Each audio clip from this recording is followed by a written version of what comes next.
هاعمل معاكم النهاردة أطعم وأسهل وصفة ممكن تعملوها على الغدا أو العشاء. هنعمل طبق لسان العصفور بالكريمة، طبق طعمه مش عادي بالرغم بقى من بساطة مكوناته وطريقة تسويته السهلة، لكن طعم الطبق بيطلع رائع. يلا بينا نبتدي في عمايله على طول. بس لو أول مرة تشوفوني أنا جيهان عزب.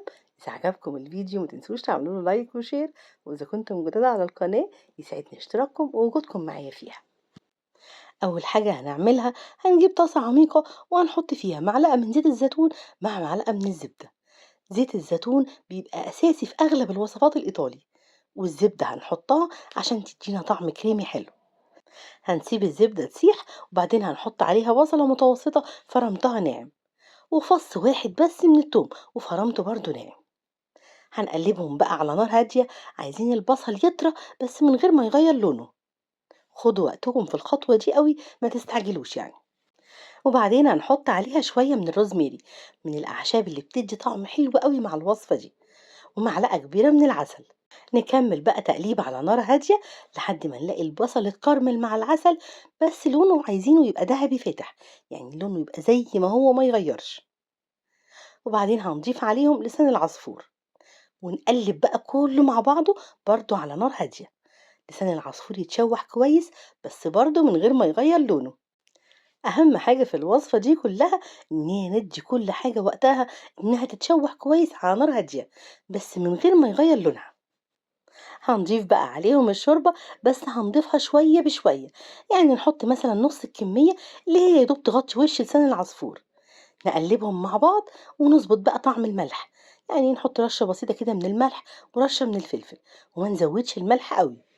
نقلبها بقى كويس، وأول ما تغلي نهدي النار ومش هنغطيها، هنسيبها زي ما هي كده، ونسيبها بقى تستوي وتتشرب الشوربة براحتها على الآخر. ولما تتشرب الشوربة هنرجع نقلبها تاني ونزود شوية من الشوربة كمان عشان تكمل تسويتها فيهم، وبرضو على نار هادية.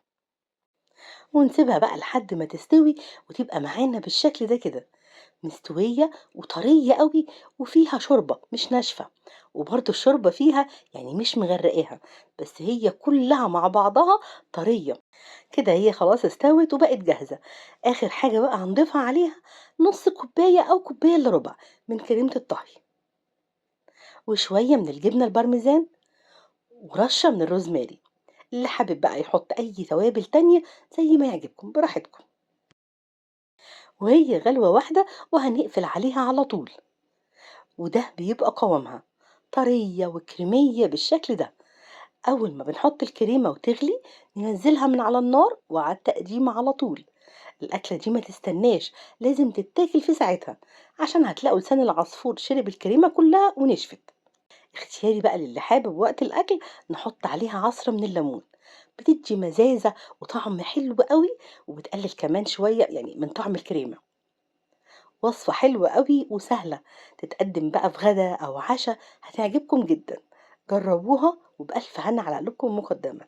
وإذا عجبكم الفيديو اعملوا له لايك وشير وفعلوا زر الجرس عشان يوصل لكم إشعار بأي فيديو جديد هنزله.